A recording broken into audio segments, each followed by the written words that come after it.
Fl-aħħar jiem diversi kumpaniji tal-gaming irreġistrati f'Malta keċċew lil ħaddiema tagħhom f'dik li tidher li hija xejra inkwetanti li qed tħasseb lil ħafna.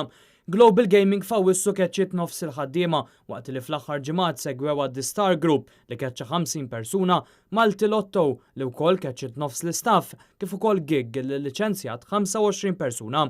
Iżda waqt li eluf jinsabu mħasba dwar il-futur tax-xogħol tagħhom fis-settur, il-Ministru Edward Scicluna ma tantx jidher inkwetat bħalli kieku din hija xi ħaġa naturali għax fi kliemu din hija industrija kbira.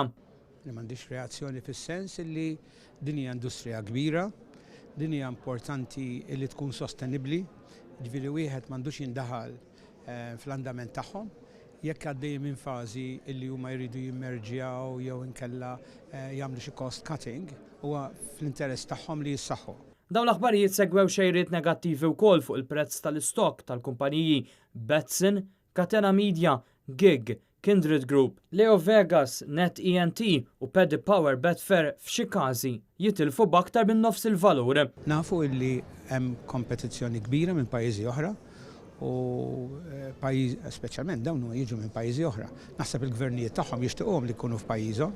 Il-Ministru bla reazzjoni wkoll wara li żewġ stazzjonijiet barranin kixfu aktar skandli dwar il-beħ tal-passaport Malti. X'qed tistenna biex jiġi sospiż għall-inqas sakemm ikunu segwiti r-regoli li hemm imposti? M'għandix kummenti x'nagħmel. Naġa ngħid jiena ċertu affarijiet li hawn taħt ministri oħrajn għandhom jaraw huma. L-istazzjon Franċiż M6 kixef li r-rappreżentanti tal-kumpanija Ketkuti Kawki jiftaħru kemm kapaċi jbijaw il-passaport Malti għax qrib tal-politiċi Maltin. La seule obligation, c'est de passer 15 jours à Malte. Ça peut se faire en 2-3 voyages.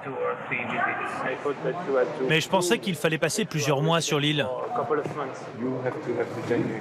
Dan waqt li l-istazzjon Olandiż bad ġurnalist f'Malta iħabbat il-bibien fejn suppost jgħixu l-barranin li xtraw il-passaport iżda ma sab lil ħadd. Konsulent tal-Gvern li fl-istess waqt jippromovi l-beħ tal-passaport Malti saħansitra ftaħar li m'hemmx għalfejn li wieħed jgħix f'Malta. Dan minkejja li suppost din hija waħda mir-rekwiżiti bażiċi. It's absolutely clear if we speak about naturalization that there is no requirement of residence or presence. Minkejja l-abbuż sfaċċat ta' din l-iskema, il-Gvern Laburista qed jibqa' jirreżisti li jissospendi il-programm ta' beħ taċ-ċittadinanza.